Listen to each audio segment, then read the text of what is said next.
आप सभी लोगों को मेरा प्रणाम। मेरा नाम संध्या है और थोड़ी देर मैं आप लोगों से बात करना चाह रही हूँ, कुछ कहना चाह रही हूँ, कुछ बताना चाह रही हूँ। सबसे ज़्यादा ज़रूरी बात ये है कि हमारे दिमाग में ये आता है कि हमें सैलरी नहीं मिली या हमें कम सैलरी मिल रही है या मेरी सैलरी बढ़ा दो, ऐसे नहीं चल रहा है, मुझे कहीं और से ऑफ़र आ रहा है, ये हो रहा है, वो हो रहा है। मैं आपको बता दूँ, जो सच में लीडर है और जो काम करता है उसको उसकी सैलरी मांगनी नहीं पड़ती है कभी, और ना कहना पड़ता है कि बढ़ा दीजिए।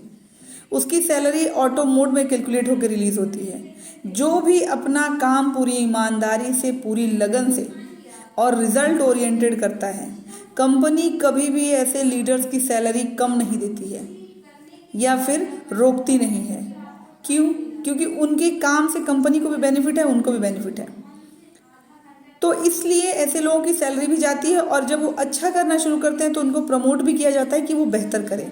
जिन लोगों के दिमाग में ये बात चलती है कि मुझे सैलरी नहीं मिला, मुझे नहीं मिला, मुझे कम मिला, मैंने 2 महीने काम किया, मैंने 4 महीने काम किया, उनसे मेरी हाथ जोड़ के विनती है कि ध्यान से बैठ के कैलकुलेट करिए कि आपने क्या किया है 1 महीने में। अपने मन से अपने आप को कैलकुलेट करिए, आपने क्या किया है। क्या आपने जो काम किया है उसके हिसाब से आपको सैलरी नहीं गई है?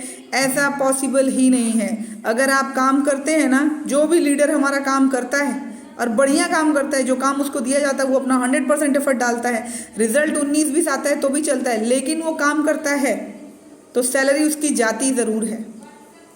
तो ये जो गलतफहमी है लोगों के दिमाग में, इसको निकाल दीजिए पहले। दूसरी बात है, आप कहीं भी चले जाइए, किसी भी संस्था में चले जाइए, सुकन्या केयर में चले जाइए या और भी बहुत ढेर सारी पैड की कंपनियां हैं उसमें चले जाइए, बिना काम किए कहीं नहीं मिलेगा, कहीं भी नहीं मिलेगा और यहाँ भी नहीं मिलेगा। काम का ही पैसा मिलता है। दूसरी और एक लास्ट बात मैं बोलना चाह रही हूँ कि कोई किसी का भाग्य नहीं लिखता है, हम अपना भाग्य खुद लिखते हैं।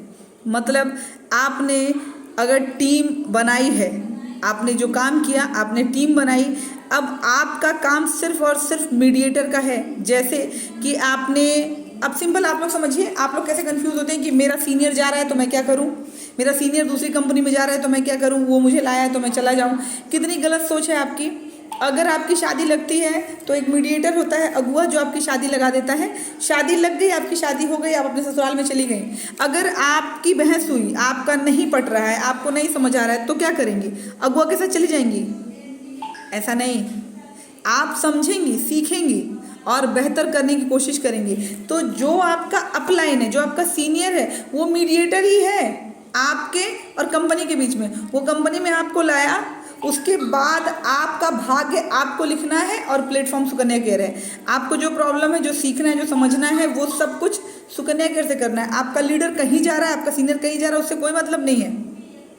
हमको डिसाइड करना है हमको क्या करना है। और अगर इस एज में, इस उम्र में, इस जगह पे आने के बाद आप डिसाइड नहीं कर पा रहे हैं तो ये बहुत दुर्भाग्य की बात है। असल में औरतें इसीलिए असफल हैं क्योंकि वो सही डिसीजन सही टाइम पे नहीं ले पाती हैं, वो बहुत घबराई होती है। सोचिए, 1 महीने में आपको लगता है आपको नहीं मिल रहा है या आपको बहुत ज़्यादा नहीं मिल रहा है, आपको वो नहीं मिल रहा जो आपने किया सिर्फ 1 महीने में। हम लोग 4-4 साल, 3-3 साल से काम कर रहे हैं और बहुत लीडर जो काम कर रहे हैं, कभी ये शिकायत नहीं होती। तो जो सिस्टम 3 साल से 4 साल से बाकी लोगों को दे रहा है, आपको क्यों नहीं देगा? इसका मतलब क्या है? कमी आप में है। थोड़ा पेशेंस रखिए, थोड़ा धैर्य रखिए। काम तो कहीं भी करना पड़ेगा, बिना काम के तो कोई पैसा नहीं मिलेगा, है ना? तो बढ़िया करते हैं, अच्छा करते हैं, खुद डिसाइड करते हैं, डिसीजन लीजिए और आगे बढ़िए। प्रणाम।